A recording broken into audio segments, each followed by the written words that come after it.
สวัสดีครับผมสวัสดีพี่น้องฝั่งไทยสบายดีพี่น้องฝั่งลาวเบิร์ดสุขุสุคนสวัสดีครับพี่น้องสวัสดีครับสวัสดีค่ะสต้อยสวัสดีค่ะยกมือหน่อยสวัสดีค่ะสต้อยเฮ็ดหยังนี่ฮะหั่นหมูสิพัดหมูหั่นหมูสิพัดหมูโอ้ทุกคนเลยสิพัดเดี๋ยวได้ใช้พัดใส่มักพริกอยู่ป่ะหรือว่าใส่เละอืมมื้อนี้ก็อาหารพี่น้องเมื่อวานนี่กินก้อยเนื้อหรือว่าซอยจุพี่น้องเลยมื้อนี้มาพัดหมูอีกแล้วป้าในชีวิตนี้มีแต่มื้อเนื้อแต่ไข่ พี่น้องครับนี่แหละช่วงสิ้นเดือนเพิ่นเลยสิ้นเดือนวันที่5ที่6ก็ได้กินนั่นนี่แหละพอกลางเดือนไปแล้วก็บ่มีแล้วเงินซื้อหมดแล้วหมดก่อนทุกคน นี่คือห้องบ่ลังทุกคนบ่ลังมื้อนี้บ่ลังสิมารีวิวห้องสำหรับแบบว่าอยู่กัน2คนมันห้องใหญ่บ่ห้องใหญ่กว่าโต๊ะเก่าบ่แบบนี้นะทุกคนนะอันนี้คือตู้เย็นนะพี่น้องนะซื้อแตงหน้าน้ำทุกคนน้ำนี่เห็นบ่อันนี้คือหมอตัวสตอยซื้อมาแต่โดนแหละทุกคนนี่ตู้เย็นบ่ลังพี่น้องก็บ่ได้มีหยังหลายทุกคนบ่ได้ซื้อหมูมาไว้ซ้ำนะนี่คือห้องบ่ลังพี่น้องพุ่นเห็นบ่ใหญ่พี่น้องเอ้ยนอนได้อยู่ประมาณ5คนนอนได้อยู่ประมาณ5คนเพราะว่าห้องมันใหญ่นะสมมุติว่าญาติพี่น้องมาสินะพี่น้องนะคือเพิ่นมาลิ้นน้ำก็ตอนรับเพิ่นก็ให้มานอนน้ำกินข้าวกินน้ำกันนี่แหละชีวิตคนเฮาเนาะนี่คือบอนแต่งหน้าของสาวต่อยนะครับพี่น้องที่นอนข้างหลังก็จะเป็นระเบียงนะฮะทุกคนนี่ระเบียงใหญ่เด้อทุกคนพูดนั่นห้องน้ำเนี่ยห้องน้ำที่ว่าเฮาอยู่ในห้องนี้นะพี่น้องนะห้องเก่านี่เป็นห้องน้อยมันบ่สาวต่อยห้องเก่านี่สมมติว่าอยู่2คนนี่ยังแย่งลมหายใจกันแม่นบ่เพราะว่าห้องมันน้อยเนาะเฮาก็เลยย้ายมาพี่แม่นบ่มันก็เวลาเฮ็ดกินเฮ็ดยากอะมันก็สบายแม่นบ่มันอยู่ห้องเก่าได้ซะก็เอาไปกินยาเฮ็ดกินเป็นอะไรชั่วโมงเฮาตากผ้าจังซี่นี่พวกว่าควันอีหยังมันไปจับเสื้อเฮาคิ้วคือเก่าจังซี่บ่ ก็เมนคือเก่าเลยจำบ่ได้ซักว่าสิเพราะว่าห้องมันเป็นห้องมีระเบียงบ่สตอยหรือว่าบ่มีห้องบ่มีระเบียงทุกคนก็คือว่าห้องน้ำติดโตนะเพียงนะห้องใหญ่เติบใหญ่แต่บ่สู้ตัวนี้บ่ได้ทุกคนนะคือห้องนี้นี่ใหญ่พี่น้องพี่น้องไปจะไม่มานั่งเขาว่าสมมุติว่าคนหนึงเข้าไปนั่นก็ยังบ่มีวันนั่งเลยพี่น้องแยกหาบ่นอนยากแล้วเพราะว่าห้องมันน้อยทุกคนคือบ่ลังใหญ่มาห้องใหม่นี่ก็โดนเติบเลยพี่น้องสิ2-3 เดือนแล้วได้ทุกคนใหญ่มาห้องใหม่นี่พี่น้องสาวต้อยเพิ่นทำกับข้าวกินนะฮะทุกคนนะนี่โอ้โหสิมาไปทอดมื้ออื่นซื้อเอาเฮ็ดไว้ทอดพ่อมื้ออื่นเฮาก็ดีตัวมื้ออื่นมันจึงเฮาบ่ซึ่งซื้อกับข้าวหมูเฮายังอยู่เฮาก็มากินแล้ว1ข้าวไว้แล้วก็กินแซ่บไปอย่างหนึงเด้ฮะอาหารบ้านเฮาเนาะคือว่าละหมูนี่คือเก็บไว้ทอดพี่น้องว่าลังซื้อมามันฮอดโลนึงบ่จัก72 บาททุกคนก่อนมักใหญ่นึงพูนเบิ่งถ้วยตัวนั้นก็เมียนหมูคือกัน ทานหลายสิถ้วยตัวนี้กับหมูคือกันเฮ็ดคล้ายๆหมูแดดเดียวป่ะนี่ใส่ตู้เย็นไว้ป่ะโอ้อันนี้แกงหน่อไม้ตั้งแต่มือใดนี่ฮะแต่มือวานนี่พูดวัน2 มื้อเลยแมันบ่2 มื้อเลยแมันบ่นี่แหละทุกคนการนึ่งข้าวของสตอยก็ใส่หม้อไฟฟ้าแล้วก็เจาะก้นหม้อนึ่งทุกคนเฮากันนึ่งใส่นี่มันก็สุกคือกันได้ทุกคนเลยสุกเลยมีติ๊บข้าวพร้อมพี่น้องเอ้ยนี่ติ๊บข้าว บัสซาตอยใส่บลังไปซื้อมักพริกมานะฮะพี่น้องนะ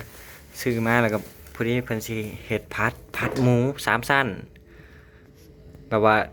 ชิ้นหมูติดมันนั่นแหละพี่น้องบ่แม่นหมู3 สั้นดอกหมู3 สั้นสิแบบว่ามันหลายเลยแหละบลังก็เลยบ่ซื้อมา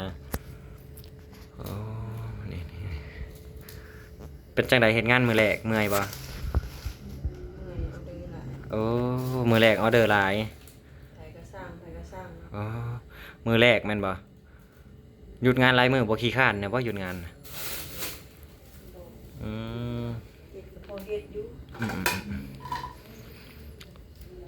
เนี่ยไปล้างอยู่ระเบียงพี่น้องเพราะว่ามีก๊อกน้ำโอ้นี่ห้องบ่ล้างทุกคนเลยสาวต่อยเห็นงานจากโมงเลิกจากโมงเขางานจากโมงเลิกจากโมงสาวต่อยเข้างาน10 โมงพุ่นแล้วค่ะ เขางาน10 โมงเลิก3 ทุ่มครึ่งแต่ละมื้อนะบ่ได้ซานี่ก็4 ทุ่มโอ้เขางาน10 โมงเลิก3 ทุ่มครึ่งได้วันเท่าไรสาวต่อย400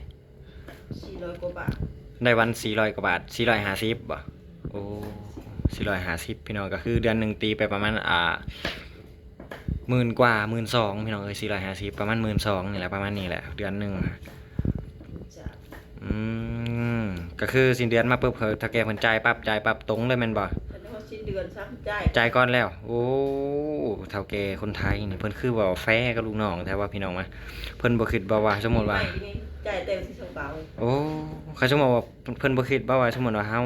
จ่ายให้เฮาสิเฮาบ่เฮ็ดงานเฮาซิ่งไปเลยจังซี่นะเฮาเฮ็ดยังบ่ทันได้ครบมื้อจังซี่นะเพิ่นบ่คิดว่าคือว่าแหละเนาะเพิ่นไว้ใจนํไว้ใจเฮานะเฮามาอยู่หลายปีจังซี่นะคือเฒ่าแก่ฝรั่งนี่เพิ่นดี อยากกินหยังก็คือกับข้าวกับน้ำก็คือเพิ่นเลี้ยงในตอนบ่าย3ไปหยังก็ฝรั่งไปสั่งกินโลดเดี๋ยวเอาเงินค่าน้ำแข็งที่ว่าตัวเฮาลงน้ำแข็งนะพี่น้องนะเพิ่นให้เอาจ่ายเลยคันสมมุติบ่พอก็คือไปเอาน้ำเพิ่นน่ะสินะเฒ่าแก่ฝรั่งเพิ่นใจสปอร์ตทุกคนเฒ่าแก่คนไทยนี่ฝรั่งยอมรับว่าใจดีที่สุด คือหาเงินคู่มื้อนี่กับพี่น้อง หาเงินคู่มื้อนี่ก็เพื่ออนาคตเพื่อครอบครัวจังซี่นะคนบ้านเฮายังถ่ายอยู่ทางหลังสินะพี่น้องนะว่าหลังก็ยังบ่ทันได้มีอีหยังซ้ำเพื่อนซานบ้านซองก็ยังหายากเลยนะพี่น้องนะกำลังเก็บ ตอนนี้กำลังเก็บ นี่แหละครัวทุกคนครัวน้อยๆ ครัวน้อยๆหนึงพี่น้องบ่ได้แม่นครัวใหญ่ดอกก็ในห้องนั่นแหละพี่น้องนะโซนนี้สิแปลว่าบ่อนเฮ็ดกินนะพี่น้องนะฝั่งนี้ก็สิเป็นบ่อนนอนที่นอนโซนนี้เป็นบ่อนเฮ็ดกินบ่หลังเคยเฮ็ดกินบ่เป็นเด้อพี่น้องเด้อบ่หลังนี่เฮ็ดกินบ่เป็นเฮ็ดกินบ่เก่งพร้อมคือสาวต้อยนี่เพิ่นเฮ็ดได้หมดทุกอย่างทุกคนนับตั้งแต่แกงหน่อไม้บ่แกงเฮ็ดบ่ก้อยเนื้อบ่ซอยจุบ่สิเพิ่นเฮ็ดเป็นเบิดทุกอย่าง คือบ่หลังนี้แล้วแหละจักแม่นสิเฮ็ดแนวใดแหละจักจางจักเค็มก็ยังบ่ฮู้คือว่าแล้วเนาะสาวต้อยเพิ่นก็มีลูกมีเต้าแล้วก็มีครอบครัวมาก่อนแล้วสินะเพิ่นก็อายุเท่าไรสาวต้อยอายุเท่าไร 33 33 ปีนะครับพี่น้องนะบอลังกับ23ปีบอลังนะ 33เมื่อวานเมื่อก่อน ความรักต่างวัยนะครับพี่น้องนะระหว่าง23กับ33ห่างกัน9 ปีตัวนะห่างกันหลายปีเติบ 33ปีเต็มแล้วได้ รุ่นแม่บอลังได้นี่รุ่นแม่บอลังได้เนี่ยสะต่อยนะ มันเต็มแล้ว แม่บอลังมาเมื่อนั้นเจอบอลังห้องบอกว่าห้องเชียวนะแม่หาเชียวนะ อายุสำกันเนาะแม่บอลังกับ37 38แล้วต่อยกับ33กับอายุห่างกัน2-3 ปีนึงได้พี่น้องเอ้ยซัมเมญาเลยวันนี้แม่ญามาเจ้าห้องได้ไดสต่อย รถแม่นี่แหละ เอิ้นแม่โอ้แต่ว่าอายุนั้นรุ่นราวเขาเดียวกันแม่นบ่รัก3คือกันแม่นบ่แม่บอลังตอนแม่บอลังมาน่ะยังหนุ่มบ่แม่บอลังจังจะเบิ่งนะยังหนุ่มบ่ ยังงมอยู่ยังหนุ่มยังวัยรุ่นอยู่ยังบ่ได้เฒ่าแม่นบ่ตอนนี้ก็คือแม่บาลังอยู่จังหวัดชัยภูมินะฮะพี่น้องนะอยู่จังหวัดชัยภูมิเพิ่นเฮ็ดงานอยู่พุ่นแล้วก็อยู่นํแฟนเพิ่นจังซี่นะพี่น้องนะก็คืออยู่กับน้องสาวบาลังนั่นแหละผู้ที่เกิดอยู่ประเทศไทยได้กับพ่อเลี้ยงบาลังจังซี่นะเนาะแม่บาลังก็บ่ได้เมื่อบ้านโดนเติบหลายตั้งแต่มากับพ่อมบาลังพุ่นแหละพี่น้องบางเทื่อก็ปีหนึงเมื่อเทื่อนึงจังซี่นะมีปัญหาหยังแล้วเฮาก็จึงเมื่อจังซี่นะทุกคนก็บ่มีเวียกมีงานเฮาก็บ่ได้เมื่อดอก มีแต่หาเงินหาทองเก็บไว้ซื้อดินซื้อดอนไว้อย่างซี่นะนี่แหละชีวิตแรงงานลาวเฮามาหาเงินเฮาต้องยอมมีความหวังบ่แม่นว่าสิมาแหละลิ้นกินจังซี่นี่คันสมมุติว่าสิลิ้นกินนะอยู่บ้านเฮามันก็มีแต่ว่าจังไดมันก็ต้องใช้เงินอยู่แล้วคันลิ้นกินนะทุกคนนะฝากบอกหลายๆคนแบบว่าแรงงานลาวเฮามาเฮ็ดงานอยู่ประเทศไทยให้ตั้งใจเก็บเงินเก็บทองอนาคตเฮาคันสมมุติว่ามาแล้วเสียเพเลยโอ้ยตายโลด บางคนก็แบบว่ามาหาเงินแต่ทักไปยืมหมู่จังซี่มันก็บ่ได้แล้วทุกคนน่ะทุกคนหนึ่งแล้วแหละทุกคนสตอยสิลงมือพัดหมูนะฮะพี่น้องนะโอ้โหเทน้ำห่อนก่อนทุกคนคือนี่ก็คือแกงเห็ดนะพี่น้องนะแกงเห็ดหูหนูถ้าทางบ้านวลังห้องเห็ดกระตุน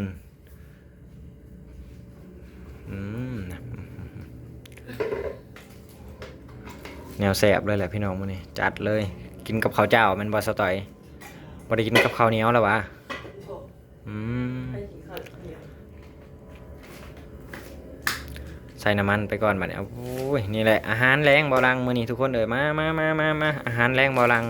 ก็คือเพิ่นสิเฮ็ดผัดหมูใส่ผักมันบ่กินง่ายๆอยู่ง่ายๆพี่น้องงบใน70 บาทนะบางเทื่อกิน2 มื้อพุ่น2 มื้ออีหลีแหละพี่น้องเพราะว่าอันนั้นบ่ลังนั่นบ่ลังก็สิแบบว่าไปทอด ไว้ทอดมื้ออื่นทุกคนมากินบ่หมดอยู่แล้วแล้วก็ตัวนั้นก็ไว้พัดนะพี่น้องนะน้ำมันแล้วเพิ่นกำลังสิลงมือพัดกับข้าวนะฮะทุกคน ผัดบ่หลายยันกินบ่หมดพักเด้อคือใส่หลายแต่พัก คนมักกินข้าว อืม เนื้อ มักกินพักเดี๋ยวให้เพิ่นว่าเพิ่นสิเฮ็ดคล้ายๆคือพัดพักปัดอยู่ไทยนั่นแหละพี่น้องคล้ายๆร้านอาหารนั่นแหละแต่บ่ฮู้ว่ารสชาติสิคือกันบ่สินะขอยย้านบางเทื่อนะเฮ็ดรสชาติไปทางอื่น ไม่ครัวแต่ก่อนเลยไม่ได้ขี้หมู เป็นเชฟบ่แต่ก่อนครับบ่โอ้เป็นแม่ครัวเป็นว่าคนเฮ็ดกับข้าวเลยตะกี้น่ะปกติแล้วเนาะจังเฮ็ดกับข้าวเป็นเฮ็ดกับข้าวเก่งอันดับแรกก็คือพัดหัวกระเทียมก่อนทุกคนใส่หัวกระเทียมอีกได้เพิ่นน่ะเฮ็ดสไตล์ท่าแขก กับสูตรคนท่าแขกจังซี่นะทุกคนนะสูตรบ้านเพิ่นสิเฮ็ดแนวนี้ก่อน ใช่ใช่ไม่ได้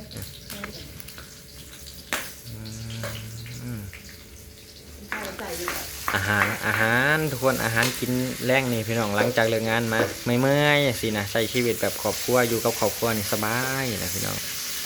เราบ่ต้องขออิหยังบ่ต้องมีอิหยังมากมายบ่ต้องอิหยังหรูหรา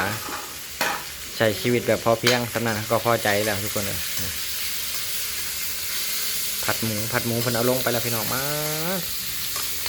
แนวแซ่บเลยมันเบิ่งเด้อสาวต่อยเพิ่นปรุงหั้นนะทุกคนนะมันสิคือบ่อันกับอยู่ในอาหารเพิ่นเฮ็ดใส่รสดีพร้อมบัดรสดีหมูว้าวใส่แป้งนัวพร้อมบ่แป้งนัวพี่น้องภาษาลาวเฮาคือว่าทางไทยเพิ่นสิฮ้องว่าสุรสนะฮะทุกคนคือบาลังนี่เลิกงานมายามใดสมมุติว่าอยากกินขนมหวานจังซี่เนี่ยบาลังก็จึงบอกให้สาวต้อยเฮ็ดมาสินะเพราะว่าสาวต้อยเฮ็ดงานร้านขายขนมหวานทุกคนขนมหวานหรือว่าน้ำแข็งใสคล้ายๆแบบนี้นะทุกคนนะบาลังสั่งมาให้สาวต้อยเอามาให้กินตลอดเพราะว่าเดี๋ยวนี้เฮากินคู่มื้อเฮากับบ่อยากทุกคนบ่อยากปานใดเพิ่นเฮ็ดผัดหมูใส่มักพริกคือบ่ตามมักพริกซอยเอาบ่อ๋อมันสิเผ็ดโพดสไตล์เป็นคนกินเผ็ดบ่ค่อยได้พี่น้องทุกคนสำหรับคลิปนี้ฝากกดไลค์กดแชร์ฝากกดติดตามให้บ่าวลังในที่เพิ่งเด้อฝากเป็นกำลังใจให้บ่าวลังเนี่ยพี่น้องสำหรับคลิปนี้บ่าวลังขอกล่าวคำว่าสวัสดีครับน้องต้อยสวัสดีครับสวัสดีครับผม